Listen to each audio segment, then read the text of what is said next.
کۆسرات ڕەسوڵ عەلی جێگری سەرۆکی هەرێمی کوردستان پەیامێکی بڵاو کردوێتەوە ئاماژە بە پەیامەکە دەکەم کە تێدا دەڵێت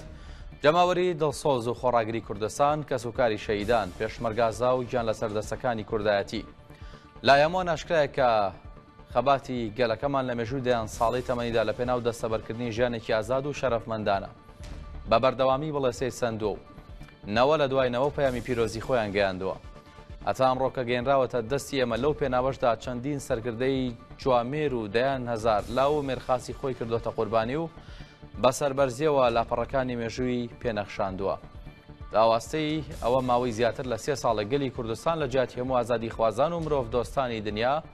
لە بەرامبەر دڕندەترین گروپی تێرۆریستی وەستایە و ئەرەسی بە پلانە گڵاوەکەیان هێنا کە دەتوانن ڕەوڕەوەی مێژووی مرۆڤایەتی بوەستێن و بەمان گێڕنەوە بۆ چاقی بەردین و سەردەمی جاهیلیەت.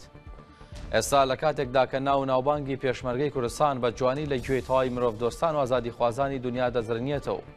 کەسانێک نەماوە لەم جیهانە ناوی پیرۆزی پێشمەرگیان لەسەر زار نەبێت. لە پاداشتی ئێمەدا گەلی کوردستان لە چاوەڕوانی ئەوە بوو کۆمەڵگەی نێودەوڵەتی و دۆست و هاوپەیمانەکان لە جیهان و ناوچەکە بۆ بنیادنانی ئایندەیەکی گەشت بۆ نەوەکانی داهاتوو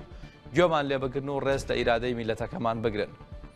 بەڵام مەخابن لە بری ئەوە ڕوبەڕووی گەلە کۆمەیەکی هەمەلایەنیان کردینەوە. جارێکی دیکەش ئەو ڕاستیان سەلمان کەنەتەوەی کورجگە لە چیاکان هیچ دۆستێکی نییە. بەجێهێشتنی گەلەکەمان بە تەنها لە بەردەم هێرش و پەلامەرەکانی حەشدی شەعبی و یەکەکانی سوپای عێراق و ڕووداوەکانی چەند ڕۆژی ڕابردوو لە کەرکووک و ناوچە کوردستانیەکانی دیکە و قەتڵ و عامکردنی هاوڵاتیانی کورد لە شاری دووسخورمات و شوێنەکانی دیکە و دەرکردنیان و سووتاندنی ماڵ و حاڵیان و بەتاڵانبردنی سەروەت و سامانیان جگە لە سەرەتای دەستپێکی ئەنفارێکی دیکە لەسەر زێد و باپیری کورد هیچ خوێندنەوەیکی دیکەڵ ناگرێت. بەڵامەوەی زیاتر برینەکە بە سوێ دەکاتەوەیە کە چەند کەسێکی لادەر لە ڕێبازی یەکێتی بە بێگەڕانەوە بۆ سەرکردایەتی یەکێتی لەم ڕووداوانە بە مەبەستی چەند دەستکەوتێکی کاتی و شەخسی بوونە هاوکار و دەستکێشی داگیرکەران و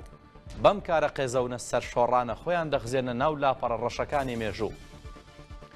دڵسۆزان و خەمخۆرانی کوردایەتی ئەمەوەکو خۆمان بە شاهێدی هەمولایەک لەوەی هێزمان بەسەریدا شکاو لە دەستمان هات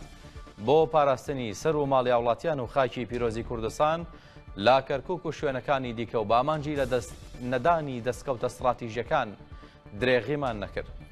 بەڵام دیارە سەر ڕای گەلە کۆمەکیی دەوروبەر نابەرامبەری لە هێز و دڕندەی شێوازی لەشکرکێشی لە پاڵ ڕۆڵی ناجوامێرانەی دەستەڕەشەکەی ناوخۆ کە بوو بە هۆکاری چۆڵکردنی بەشێکی کاریگەری سەنگەرەکان و چۆڵکردنی پشتی هێزەکان بە قازانجی دوژمن کارێکی وایان کرد کە ئەم جارە ڕووداوەکان بە قازانجی گەلەکەمان و بەدیهێنانی ئامانجەنەتەوەیەکانمان نەشکێنەوە و بەشێکی گرنگ لە دەستکەوتەکان لە دەستچن. سەرباری هەموومانە گەرچی زیانەکان لە ڕووی لە دەستدانی دەستکەوتی نەتەوەیەوە لە ئێستادا زۆر گەورن و ئۆباڵی کارەساتەکانی کەرکووک و دووز و هەموو زیانە گیانی و مادی و معنەویەکانی دیکەی گەلەکەمان دەکەوێتە ئەستۆی ئەو کاڵفامانەی ناوێکێتی. بەڵام پێمان وایە کە ئەمە کۆتایی ڕێگەنیە و ئیرادەی ئازادی خوازانی کورد لەگەڵم جۆرە کەوتنانە دەست و پەنجەی نەرم بووە. بۆ یاستانە و چوونە پێشکارێکی زەحمەت نییە و ئێمەش بۆ ئەمانجە هەمیشە پێشمەرگەی بە وەفای ڕێبازی شەهیدانین و ورەمان وەرەی ڕۆژگارە سەختەکانی خەباتە. لە هەر کاتێکی دیکە جەسوورانەتر و دڵسۆزانەتر و بە بیر و هۆشێکی کراوەتر شان دەدەینە بەرەوە کە مێژوویەی کە خەباتی گەلەکەمان و خوێنی بە ناحەق ڕژاوی شەهیدەکانمان پێیان سپاردین. لێرەوە بانگەشەی تەواوی زولانە سیاسیەکان دەکەم هەرچی زووە هیمەت بکەن و ناوماڵی خۆمان ڕێک بخەینەوە عیبرەت لەم ڕووداوانە وەرگرین یەکڕێزی گەلەکەمان بپارێزین و تۆکمەی بکەین چونکە ئەمە تاکە ڕێگەی هێزدانەبەری خەبات و کوردایەتیە. درود بۆ گیانی پاکی شەهیدان و سڵاو لە پێشمەرگەکانی کوردستان.